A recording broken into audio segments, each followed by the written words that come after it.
I never thought the person who would destroy my life wouldn't be an enemy, a stranger, or even a greedy relative. It would be my best friend of 25 years. And when I say destroy, I don't mean a small setback or a temporary inconvenience. I mean he gambled away every cent I had in my retirement fund, every dollar I had spent my entire life saving, and left me standing on the side of the road with 2 garbage bags filled with whatever I could salvage from my apartment. So tell me, because I still can't wrap my head around it, was I wrong for what I did after I found out? Would you have taken the same revenge, or would you have walked away and tried to rebuild your life from scratch like nothing happened? The truth is, nothing about my life used to be dramatic. I wasn't the type of person who got into chaos or drama. I had a simple job, a small circle of people I trusted, and a quiet routine that suited me. I worked as a technician for over 3 decades. It wasn't glamorous, and I didn't make a fortune, but I was responsible. I saved. I budgeted. I skipped vacations, expensive outings, and unnecessary luxuries because I had one goal: retire at 60 and spend the rest of my life in peace. No financial stress, no clock-ins, no worrying whether I'd still be employable. Just quiet mornings, slow days, maybe even a little traveling if I allowed myself to splurge. And through all those years, my best friend, let's call him Daniel, was there for everything: birthdays, breakups, moving days, job changes, funerals, celebrations. He was the kind of friend you don't question because the trust is so deep. It feels like an instinct. We met in our early 20s at work, when we were both young, broke, and stupidly optimistic. But we bonded fast. He was hilarious, charismatic, and somehow always found himself in the middle of a mess. But he made everything sound like an adventure. And me, I was the one who always tried to be responsible, balanced, calculated. We were opposites, but maybe that's what made it work. Over the years, I learned one thing about Daniel that never quite sat right with me. He had terrible luck, or terrible self-control, when it came to gambling. Not just poker night with the guys. I mean actual casino gambling, online gambling, sports betting, anything that gave him a rush. He hid it well for a long time, brushing off little slip-ups with jokes or excuses. But as we got older, I realized he was more than just unlucky. He had a full-blown addiction. And I didn't judge him for it. I tried to help him. I lent him money when he needed help getting back on his feet, though he never fully paid me back. I talked to him when he spiraled. I drove him home after he lost too much and couldn't face anyone. I encouraged him to get help, join groups, get therapy. Sometimes he'd listen, sometimes he wouldn't. Still, through everything, I trusted him. Maybe that was my biggest mistake. About 6 months before everything fell apart, I decided it was finally time to retire early. Not fully retire, just ease off work, maybe go part-time for a while. But when I met with a financial advisor, they told me I had more than enough saved. Around $312,000. Not millions, but enough for me to live modestly and comfortably. Enough to feel proud of myself. Enough to feel like I had made the right choices in life. I told Daniel the same day I got the news. He congratulated me. He hugged me. He said he was proud of me, and that out of all the people he knew, I deserved this peace the most. I believed him. Why wouldn't I? A few weeks later, he came to me with what sounded like harmless excitement. He told me he had been learning about investments, real investments, not gambling, and that he knew someone who could help me stretch my retirement fund so it would last longer than I expected. He talked about stocks, bonds, low-risk mutual funds, diversifying, all the smart-sounding things people say. And I admit, I was tempted. I didn't know much about investing myself, and the idea of having more security sounded attractive. So when he suggested that he could connect me and help manage things, I let him. I didn't hand him full control, of course. Or at least I thought I didn't. He only had limited access to my retirement account, just enough to check numbers and pull statements. And I didn't question it, because again, why would I? This was my best friend. This was someone who knew me better than most people. Someone I trusted more than some family members. Then the weird things started happening. First, small withdrawals appeared on the monthly statement, amounts like $5, $100 or $1, $200. I assumed it was the advisor's fee or some market adjustment. Then the withdrawals became larger.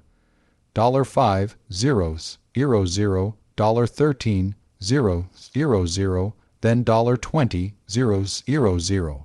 I freaked out the first time I saw the $20, $001, but Daniel told me it was a temporary transfer for an investment that promised high returns. I should have questioned it. I should have frozen the account right then and there. But his voice was calm, confident, reassuring. He had an answer for everything, and he had never given me a reason not to trust him before. Then one day, I walked into my bank to make a routine inquiry, and the banker looked at me with a tight smile that instantly made me nervous. "Sir, I'm sorry, but your retirement account is nearly empty," she said. Empty? I laughed out loud because it had to be a mistake. I told her to double-check, maybe triple-check, but she wasn't wrong. My balance wasn't $3, 112 zeros, $0 anymore. It was $164.82. I remember leaning against the counter because my knees felt like they were disappearing underneath me. Every sound in the room became muffled. The lights looked too bright. My throat closed up. I kept asking questions like I was begging the universe to give me a different answer. But every transaction, every withdrawal, every transfer led back to one thing. Daniel, he had drained it all, every dollar, every piece of hope I had built, every quiet dream of a peaceful retirement.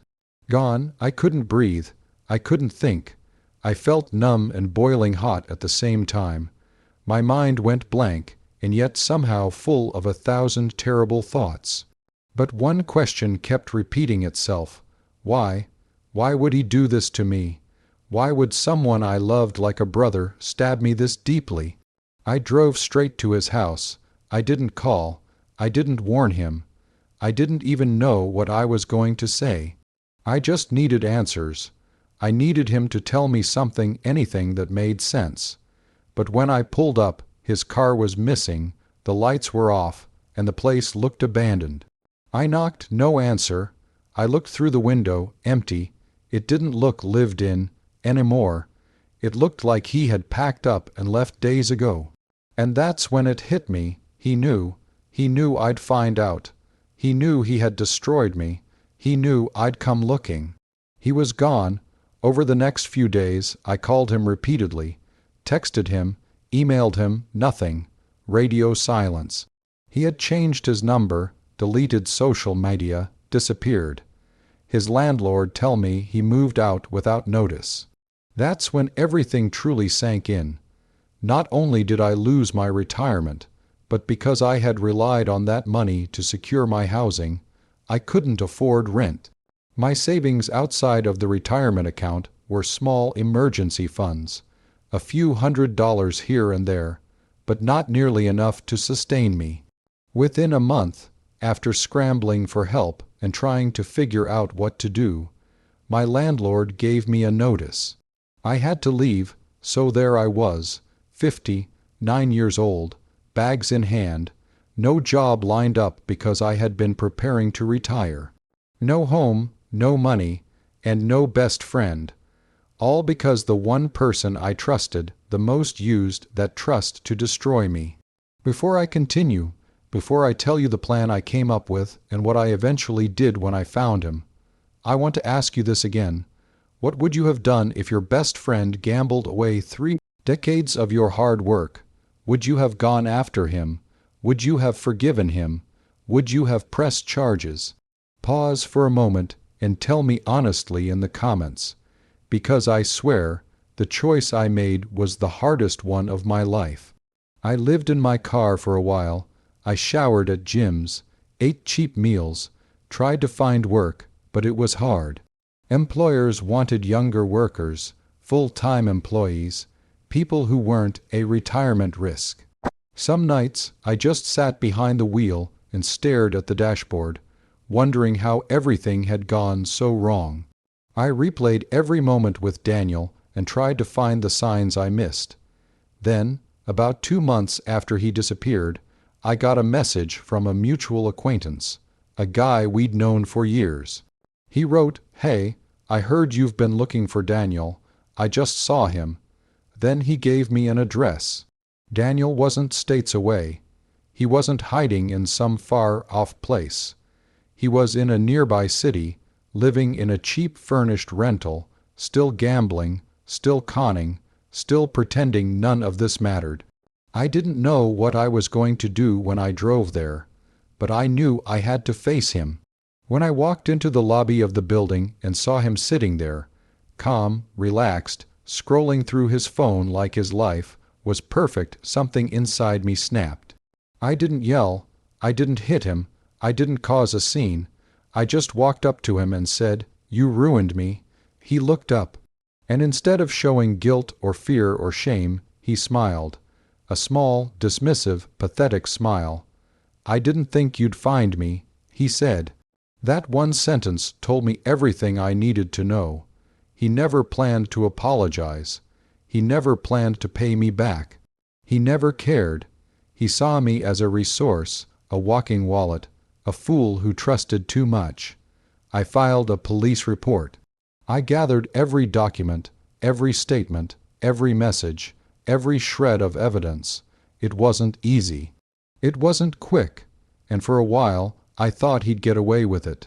But eventually, finally, he was arrested for fraud, theft, and identity misuse. He cried in court. He begged the judge for leniency. He said he didn't mean to hurt me. He said he had an addiction. I didn't believe a word of it. The judge sentenced him to several years and ordered restitution. I'll probably never get the full amount back, but I don't care anymore. What mattered is that he didn't walk away freely. He didn't get to destroy my life without consequences. As for me, the aftermath has been hard. I'm still rebuilding. I'm living small, working part. Time again, trying to climb out of the hole he pushed me into. It'll take years to undo what he did. But at least I'm not alone. And at least the person who betrayed me isn't out there ruining someone else's future. If there's one thing I learned, it's this. Trust is powerful, but it can be deadly when given to the wrong person. So if you've made it this far, thank you for listening to my story. Like this video if you were on my side. Subscribe for more stories like this. And please share your thoughts in the comments. What would you have done in my situation? I'll see you all in the next story.